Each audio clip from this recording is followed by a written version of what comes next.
ever feel like you're just dragging, Even after like 8 hours of sleep, like what's the deal? We're diving deep into that, like, why are you always tired? We've got research, not just the like, drink water, get sleep stuff. Right. We're talking diet, your mental health, even your office setup could be like secretly draining you. It's true. We fixate on the quantity of sleep. Right. But all the research says it's the quality. Oh, okay. It's like charging your phone, you know? Yeah. 15 minutes, you can make a few calls, but it's not the same as the full overnight charge. Right. So what's messing with our sleep? Are we all sleeping with our phones, like, under the pillow? Well, that might be part of it. Okay. It's the blue light from our devices tricks our brains into thinking it's daytime. Oh. It suppresses the production of melatonin. Yeah. That's the hormone that helps us fall asleep. Melatonin. Okay, that makes sense. I have noticed, like, if I'm scrolling before bed, harder to fall asleep. Yeah.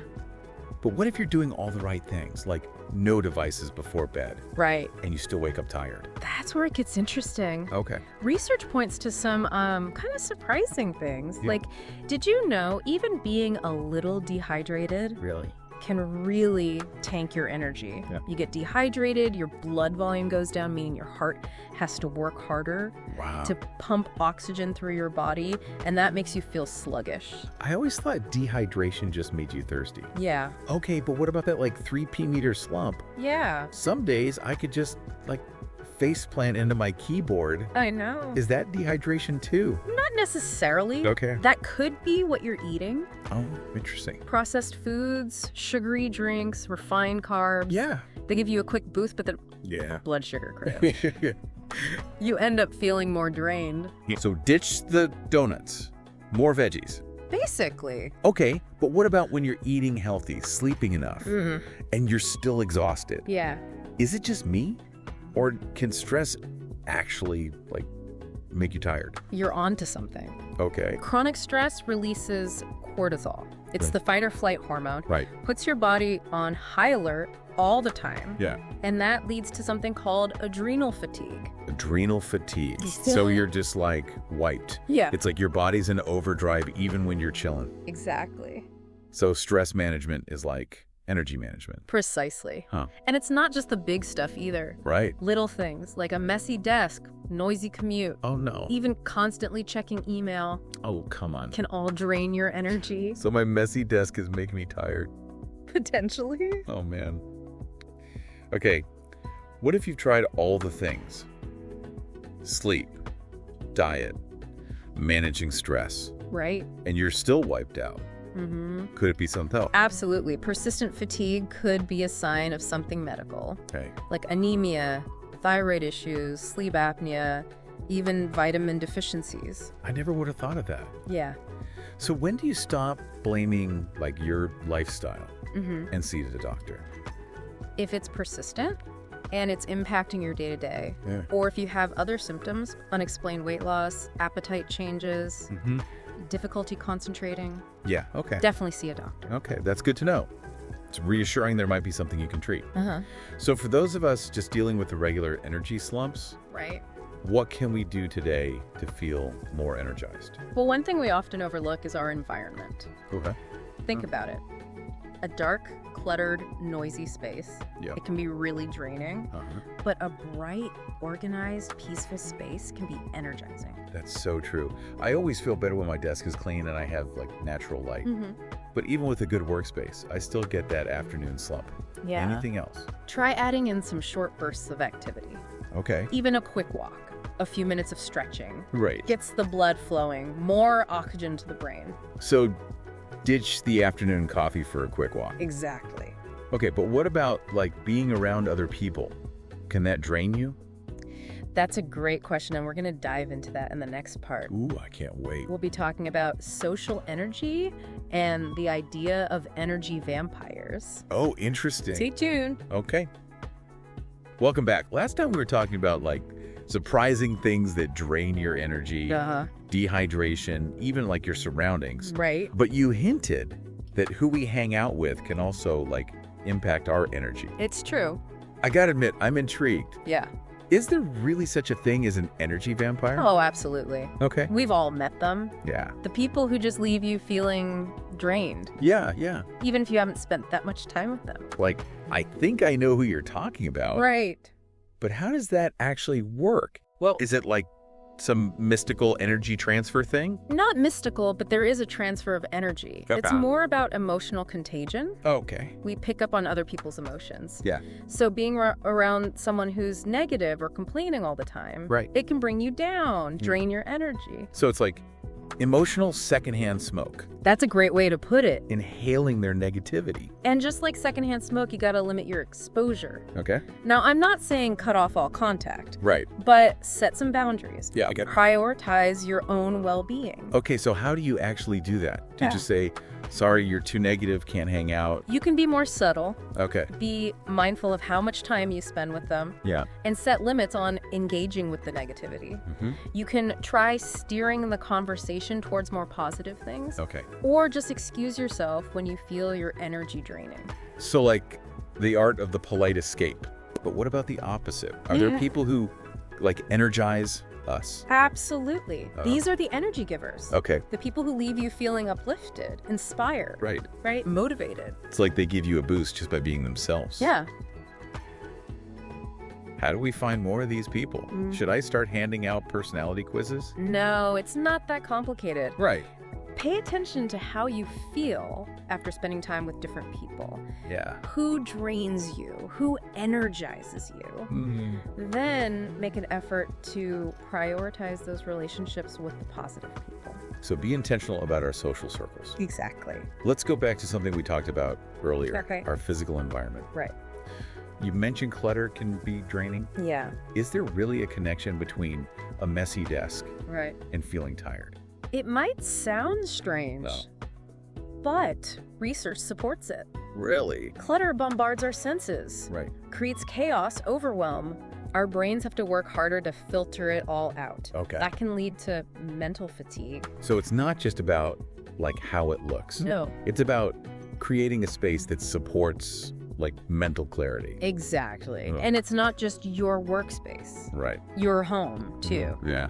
Is it a peaceful space or a source of stress? Okay, I'm feeling a little attacked right now. Uh-huh. My to-be organized pile is getting out of control. I hear that. But what if you don't have time for like a major decluttering? Right. Are there like smaller things we can do? Absolutely. Start small. Okay. Clear your desk at the end of the day. Right. Make your bed every morning. Yeah. Small actions, big impact. It's about creating a sense of calm in your surroundings, Mm-hmm. which then makes you feel more relaxed and energized. Exactly. But what about our internal environment? Uh-huh. You mentioned gut health. Right. And I've heard about this gut-brain connection. Yeah. Could our gut bacteria actually be messing with our energy? It's a fascinating area of research. Okay. Turns out those trillions of bacteria in our gut Yeah. play a huge role in our health. So it's not just about digestion. No, not at all. Okay. The gut microbiome can impact everything. Wow. Immune system, mental health, Really? even energy levels. Okay, that's wild. How does that work? Well, Are these little gut bugs like sending secret energy signals to our brains? it's complex, Okay. but the gut microbiome produces neurotransmitters, Mm-hmm. chemical messengers between the gut and the brain. Okay. Some of those, like serotonin and dopamine, Yeah. regulate mood, sleep, and energy, So healthy gut, happy, energized brain. basically. Okay. When your gut microbiome is balanced, Mm-hmm. it produces the right balance of neurotransmitters Okay. for optimal brain function energy levels. Yeah. But when it's out of whack, Right. it throws off that balance. Okay. Contributes to fatigue, brain fog, mood swings. Okay. I'm sold. I need a healthy gut. How do we get there? Should we all be taking probiotics? Probiotics can be helpful, Okay. but the key is creating the right environment Okay. for those good bacteria to grow. Right.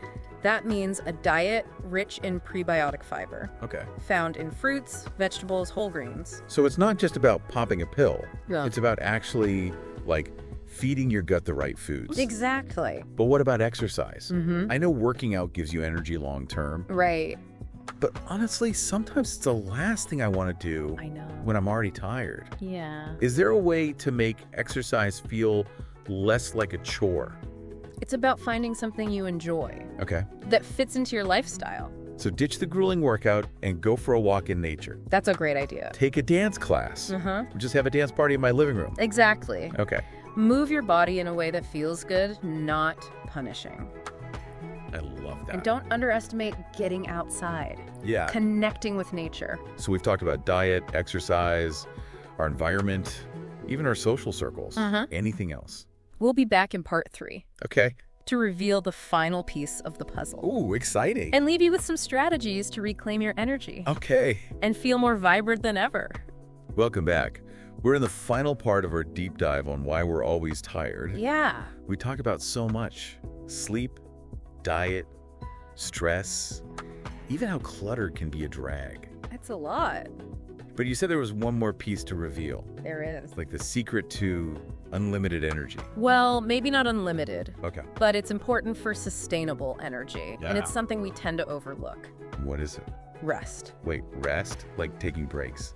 Isn't that what sleep is for? Sleep is important, but it's not the only kind of rest we need. Really? We also need mental rest, emotional rest, even sensory rest. Okay, I'm intrigued, but I'm also kind of confused. Yeah. What does all that even mean? Well, think about it. We're always getting hit with information.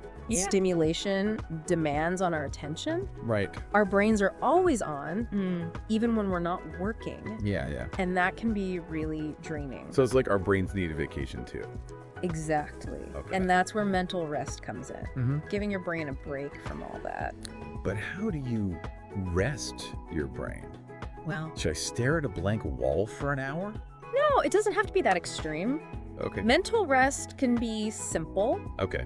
A few minutes each day, disconnect from technology, practice mindfulness, Yeah. do things that let your mind wander, Right. like walking in nature, listening to music. So not being totally unproductive, but switching gears. Exactly. Okay. And the same goes for emotional rest. Emotional rest. We're constantly expected to be on emotionally. Right. Be happy. Be productive. Yeah. Be resilient no matter what. And it's exhausting.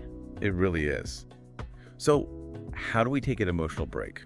You have to acknowledge that it's okay to not be okay. Right. It's okay to feel sad, angry, frustrated. Yeah. It's okay to need a break. So we have to give ourselves permission to feel Exactly. without judging ourselves. Yeah.